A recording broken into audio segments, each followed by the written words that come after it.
Even allowing for different testing policies and counting methods, and questions over full disclosure of cases, stark differences in mortality across the world have caught the attention of researchers trying to crack the coronavirus code. Parts of Asia reacted quickly to the threat and largely started social distancing earlier on, but researchers are also examining other factors, including differences in genetics and immune system responses, separate virus strains, and regional contrasts in obesity levels and general health. What are the numbers?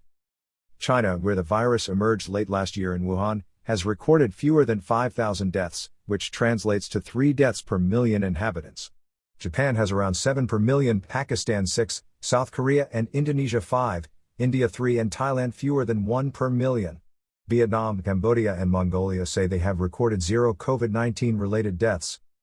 Compare that with about 100 deaths per million in Germany, about 180 in Canada, nearly 300 in the United States and more than 500 in Britain, Italy, and Spain. Scientists at Japan's Chiba University plotted the trajectory of the virus across the world and said they noticed stark regional disparities. That means we need to take into consideration regional differences first, before analyzing what policies and other factors are affecting the spread of infection in any given country, said Akihiro Hisaka of the university's Graduate School of Pharmaceutical Sciences. The conventional wisdom. The baseline assumption, at the moment, is that the virus, officially SARS-CoV-2, mutates the way all viruses do and is just as innately contagious and lethal in one part of the world as in another. We are all facing the same bug with the same general arsenal of immune responses, said Jeffrey Shaman, an epidemiologist at Columbia University. There are differences in testing, reporting, control from country to country, and there are differences in rates of hypertension, chronic lung disease, etc., on a country-by-country basis. Part of the reason for the high number of deaths in the United States and Western Europe may lie in an initial reluctance to react to an epidemic that seemed distant and unthreatening. In Asia, meanwhile, previous experience with the SARS and MERS epidemics enabled much faster responses to the new threat. Taiwan, for example, has been widely praised for its speedy response to the epidemic, including early screening of air passengers from Wuhan.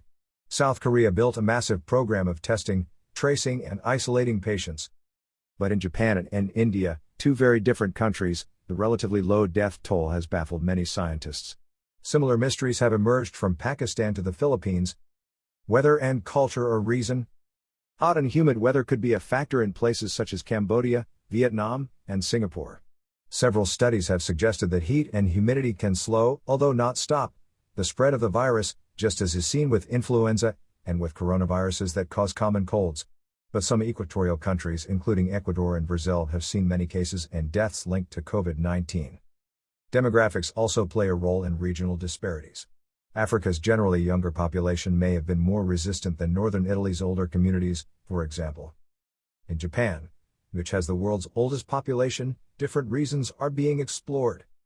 There is a widespread belief in Japan that good hygiene and habits, like wearing masks and avoiding handshakes, help slow the spread of the virus, while universal healthcare and the country's emphasis on protecting the elderly may have lowered the death toll. What about different strains?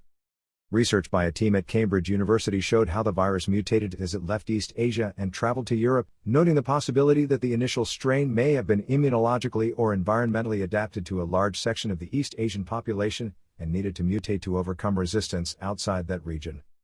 Peter Forster, the geneticist who led that study, said there is very limited clinical data on how the various virus strains interacted with different populations. He noted, however, that the question should be followed up on whether different strains explain contrasting mortality rates. A team of scientists at Los Alamos National Laboratory also argued that a more highly contagious strain of the virus has taken hold in Europe and spread in the United States, but other experts have said the significance of emergent strains remains unclear. It could just be an accident that whoever had that mutant went to the most rock festivals and nightclubs and transmitted to the most people, said Jeremy Lubin, a virologist at the University of Massachusetts Medical School. But the other possibility is that that strain is more transmissible. Genes and immune systems.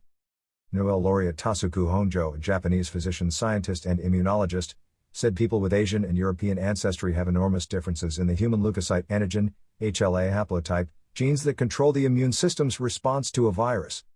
That might help explain lower Asian death rates, he said, but is unlikely to be the only reason. Scientists at Chiba University said a whole range of possible genetic factors might condition the body's response to the virus and deserved further study, even while stressing that there is no evidence yet to back up the idea. Different immune responses could also play a role.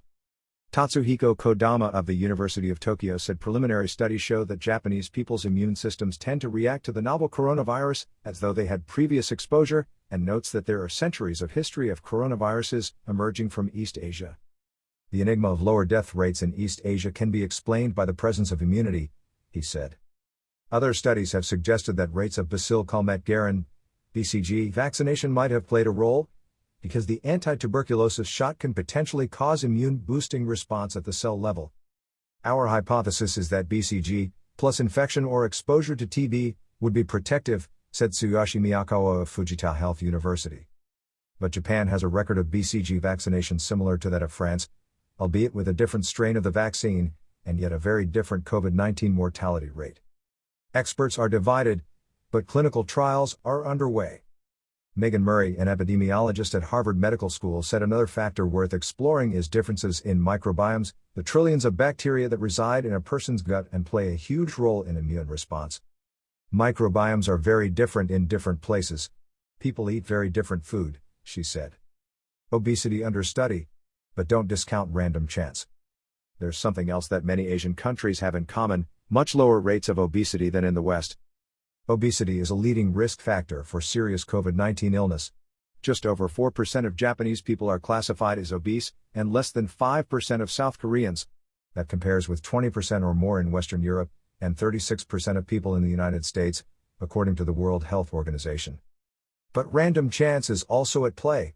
Russia, for example, looked remarkably unscathed by the virus for a couple of months, and now it's a hotspot. Cases are now rising in India after a relatively flat curve. All the epidemiological research on the virus suffers from incomplete data, and any conclusions drawn from the initial numbers may melt away as new data emerges. It is still early in the pandemic, experts say, and the hard science questions take time. In any case, it doesn't change the need for every country to remain on high alert.